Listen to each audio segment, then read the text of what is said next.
दूसरा अन्याय सामाजिक अन्याय। इस देश में पिछड़े लोग कितने हैं? 50%। आदिवासी कितने हैं? 8%। दलित कितने हैं? 15%। कितना होता है? 73 होता है। अब आप देखो, मीडिया की बड़ी बड़ी कंपनी की लिस्ट निकालो, मालिकों की लिस्ट निकालो, 73% में से आपको वहां एक आदमी नहीं मिलेगा। मालिकों की लिस्ट में आपको एक कुशवाहा नहीं मिलेगा, एक माझी नहीं मिलेगा, एक यादव नहीं मिलेगा, एक दलित नहीं मिलेगा, एक आदिवासी नहीं मिलेगा। मीडिया के मालिकों की लिस्ट निकालो, 73% में से आपको एक आदमी वहां नहीं मिलेगा।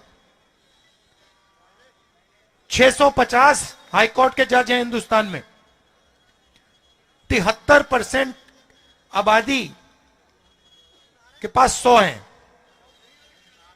ठीक है, हिंदुस्तान को 90 सबसे बड़े ब्यूरोक्रेट चलाते हैं, आईएएस अफसर, वो पूरे बजट को बांटते हैं। 73% आबादी के 3 ओबीसी, 3 दलित और 1 आदिवासी। और अगर आप बजट को देखें तो 6% बजट ये लोग देखते हैं। 73% जनता के अफसर 6% बजट को देखती है, 100 रुपए में से 6 रुपए। और फिर नरेंद्र मोदी जी कहते हैं मैं ओबीसी के लिए काम कर रहा हूं, मैं गरीबों के लिए काम कर रहा हूं।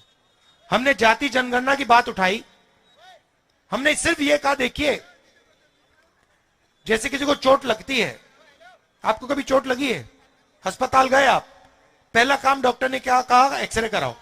कहा ना कि भैया हाथ टूटा है, लगता है हाथ टूटा है, एक्सरे कराओ।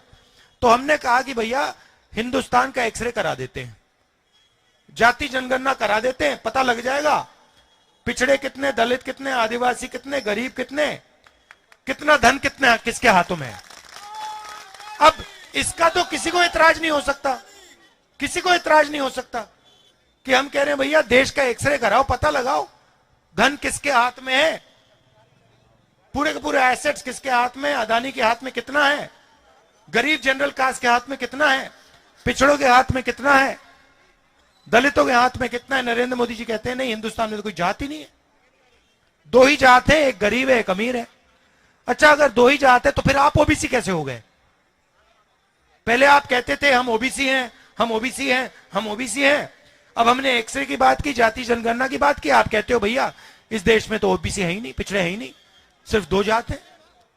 क्यों? क्योंकि आप डरते हो, आप नहीं चाहते हो कि देश की सच्चाई 73% को पता लग जाए।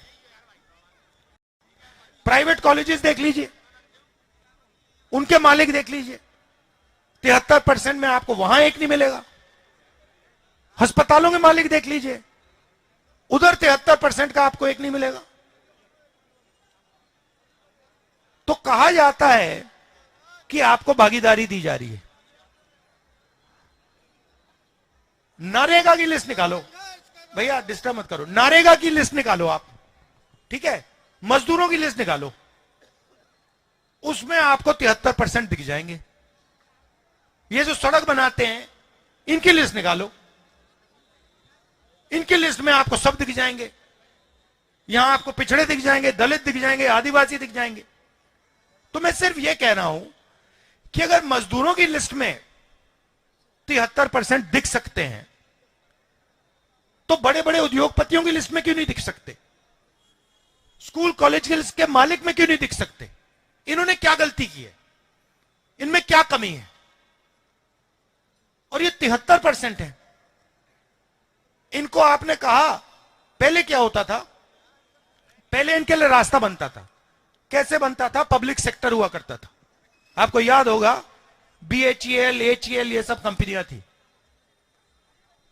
सरकारी नौकरियां लगती थी, इसमें इन लोगों का रास्ता बन जाता था। अब क्या कर रहे हैं? पूरा का पूरा प्राइवेटाइज कर रहे हैं। HL के जो कॉन्ट्रैक्ट्स है वो अदानी जी को दे रहे हैं। हमसे जुड़े रहने के लिए हमारे YouTube चैनल को सब्सक्राइब करें और नई वीडियो की नोटिफिकेशन के लिए बेल आइकॉन को दबाएं।